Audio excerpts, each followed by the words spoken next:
Ya estamos de vuelta aquí en Ahora, gracias por acompañarnos. Hoy estamos hablando acerca del discurso político del actual gobierno de Nicaragua. Nos acompañan Fidel de Roy, él es sociólogo, y también Alfonso Malespín, periodista. Gracias por acompañarnos y estábamos hablando acerca del discurso político del Frente Sandinista, especialmente en base al documento 2015, Vamos Adelante en Campañas de Buenas Esperanzas. Me gustaría que tomáramos algunos fragmentos para precisamente analizar un poco qué es lo que pretende el actual gobierno, qué es lo que quiere, cuál es el mensaje que quiere transmitir a la población. Y justamente abre con algo muy clave, ¿no? Y es la estrategia de trabajo para 2015. La estrategia plantea reafirmar el diálogo y las alianzas como mecanismo infaltable para garantizar la tranquilidad y estabilidad que tanto necesita Nicaragua.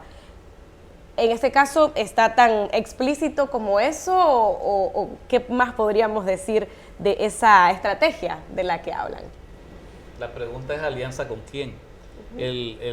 Los espacios de negociación de las cuestiones importantes del país se han venido dando con el inversionista extranjero, el COSEP, los banqueros privados y asociaciones gremiales importantes como los ganaderos de diferentes partes del país, y paren de contar. Entonces, aquí no ha habido diálogo con los estudiantes, aquí no ha habido diálogo con los trabajadores del campo, aquí no ha habido diálogo con los pequeños productores de café que están perdiendo café por la roya, aquí no ha habido negociación ni diálogo con los ambientalistas, aquí no ha habido diálogo con las personas que van a ser afectadas directa o indirectamente por el canal. Entonces, sería interesante que el gobierno explique, cuando habla de diálogo y de alianza, a quién se está refiriendo. Y además de eso, a lo interno, también sería importante que diga con quién va a dialogar y con quién va a hacer alianza, porque el partido está partido por lo menos en 4 fragmentos. Un fragmento está representado por todas las generaciones que fundaron el Frente Sandinista en los años 60, 70 y 80, que hoy están mayoritariamente excluidos de la toma de decisiones en el partido. Otros fragmentos son las generaciones del 90, 2000 hacia acá, que sí están incorporados, ¿verdad?, para decorar las tarimas que vemos enormes en los 19 de julio. Es esa generación. Luego están los empresarios sandinistas y los militares empresarios, que también forman parte de ambos grupos. Entonces, ¿a quién más se refiere ese diálogo y ese proceso de alianza? Porque si se habla tanto de unidad es precisamente porque saben que no la hay. Y uno de los lugares donde no la hay y se está perdiendo es a lo interno del partido. Mencionabas algo y casualmente en el discurso está el tema del Frente Sandinista indestructible. ¿Por qué mencionar esto? ¿Hay alguna casualidad con que precisamente tal vez eso no sea la realidad y ella prefiera contrarrestarlo con el discurso? Bueno, la frase exacta es la unidad indestructible del Frente Sandinista, ¿no? Yo creo que de nuevo, para volver un poquito a lo que decía al inicio, yo creo que eso es una insistencia, aunque sea una especie de obsesión personal a la hora de escribir el texto, de tener presente la necesidad de mantener la unidad sobre la categoría pueblo, que es lo que le permite finalmente al Frente Sandinista digamos, implementar sus políticas y su proyecto, ¿no? Cuando esa categoría se fractura, entonces empieza esa reacción insistente sobre la unidad y el recuerdo sobre la unidad. La unidad del Frente, digamos, además el tema de la unidad hunde sus raíces en la historia misma del partido. Recordemos que no solamente a partir de la unión de las 3 tendencias es que se acelera el proceso que finalmente derroca la dictadura y permite el primer gobierno sandinista, sino que además la unidad misma entra también en crisis después de que se acaba la revolución en el año 90 y se entra en un proceso, digamos, de cuestionamientos internos, etcétera, y se separa un sector disidente importante.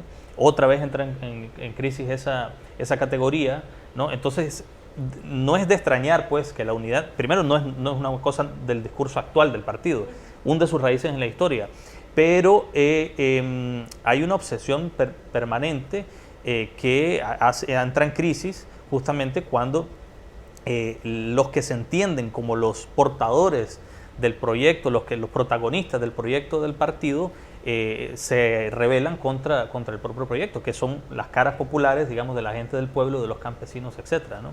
Esa insistencia por eso tiene que ver con eso, ¿no?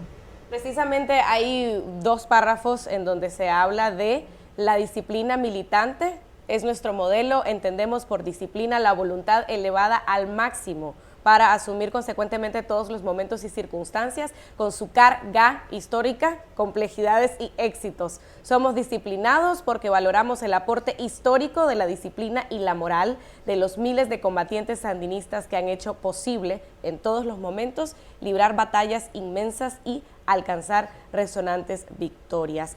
Para terminar, porque bueno, al final sí son varios puntos, tenemos poco tiempo, pero también me llama mucho la atención que le da mucho protagonismo y agradece mucho a los medios de comunicación que le favorecen precisamente a la primera dama y al gobierno esa difusión del discurso y la difusión de todo lo bueno que hacen, de cuáles son sus intenciones, cuál es su campaña. ¿Por qué poner y darle tanto protagonismo también a esos medios de comunicación? En los años 90, cuando el Frente perdió la elección frente a Violeta de Chamorro, se dio cuenta que los medios de comunicación eran muy importantes, pero no bastaba con tener el control de los medios, sino cómo se manejan esos medios. Entonces, esta es una manera implícita de reconocer, bueno, por un lado, nuestra política de comunicación no es todo lo buena que nosotros pensábamos que era, pero por otro lado, tampoco le puede trasladar toda esa culpa a los directores y gerentes de medios de comunicación, ni a los periodistas que hacen los noticieros en esos medios de comunicación. Recordemos que el único canal que no controla el Frente Sandinista en Nicaragua es el Canal 12. El resto están bajo su influencia, sean de su propiedad o no. Y si hablamos de radios en los departamentos y de canales de televisión locales, más o menos el 50-60% están bajo la influencia del Frente Sandinista, porque o son propiedad de militantes del Frente o son de gente que fue militante o trabajador del Frente Sandinista en los años 80 y que heredaron esos medios de comunicación, y ahora el Frente ha reclamado como su ascendencia política en estos medios de comunicación, sobre todo en la zona de Jinotega, Matagalpa y las Segovias. Entonces hay una importancia muy fuerte, porque ¿qué es lo que ha ocurrido? Lo que ha ocurrido es que todos estos medios de comunicación lo que repiten nada más es lo que ella dice, por lo tanto no pueden equivocarse. Quien se equivoca es otra persona y no el medio de comunicación.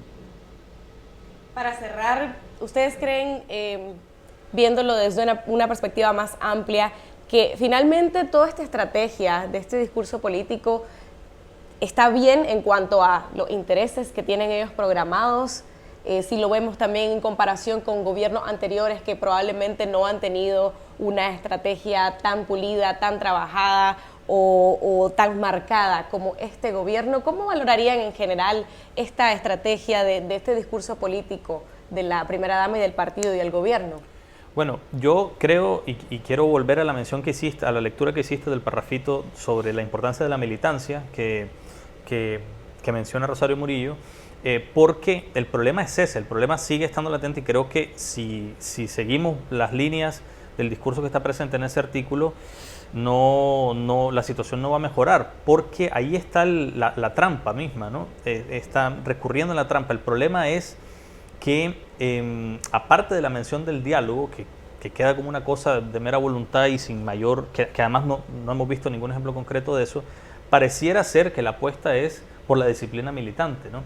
Ahí está el engaño, o sea, parecieran que los sujetos que desarrollan y cargan con el proyecto de país y de sociedad del Frente Sandinista pareciera ser el sector popular, pero en realidad eso es discursivamente un engaño, porque esa categoría solamente es posible si tiene plena identificación con el partido. En el momento en que hay una discrepancia, ¿no? La respuesta es la recurrencia a la disciplina militante, ¿no? Y eso es una trampa y un candado que solamente lleva, para empezar, es un candado típico, un candado discursivo y político ideológico típico de un régimen autoritario, y que solamente lleva finalmente a más fracturas y más inestabilidad de cualquier proyecto político. Entonces yo no avisoro si la apuesta es por el disciplinamiento, sea por la vía del diálogo, del convencimiento, por la vía de la fuerza, como hemos visto también, yo no veo una salida muy próspera ni muy esperanzadora, para usar el término de Rosario, ¿no? No. Especialmente cuando también el discurso se queda solamente en discurso y no hay una práctica concreta. Claro. En tu caso, ¿cómo lo percibís? Yo percibo que busca precisamente un sentido de unidad a partir de la ascendencia histórica que ha tenido la palabra disciplina en el partido, ¿verdad? Y eso todavía funciona en grandes segmentos de la militancia sandinista. Sin embargo, para el resto de la población, incluyendo una buena cantidad de simpatizantes, hay dos omisiones muy importantes. Si este gobierno en realidad quiere mostrar cambios importantes antes de un año electoral, debería de hacer dos cosas. Uno, combatir los altos niveles de ineficiencia que hay en el partido y en el gobierno. Y dos, los enormes niveles de corrupción que hay en la gestión estatal. Si esas dos cosas la emprendiera con mediana seriedad, estaríamos frente a un escenario totalmente distinto. Pero yo creo que más bien lo que se busca es consolidar lo que ya tienen y nada más. Gracias por habernos acompañado en este espacio aquí en Ahora para entender un poco qué es lo que tiene el discurso del gobierno actual, qué es lo que pretende, qué es lo que logra también. Y bueno, nosotros despedimos por ahora a Fidel y a Alfonso Malespín, que nos acompañaron aquí en estudio, y en el próximo bloque vamos a estar conversando vía Skype con Emilia Yang. Ella es máster en comunicación y con estudios en discurso político y propaganda, para continuar también este espacio en donde estamos tratando de entender un poco este tema. Gracias nuevamente por habernos acompañado. Nos despedimos por ahora. Los esperamos en el siguiente bloque.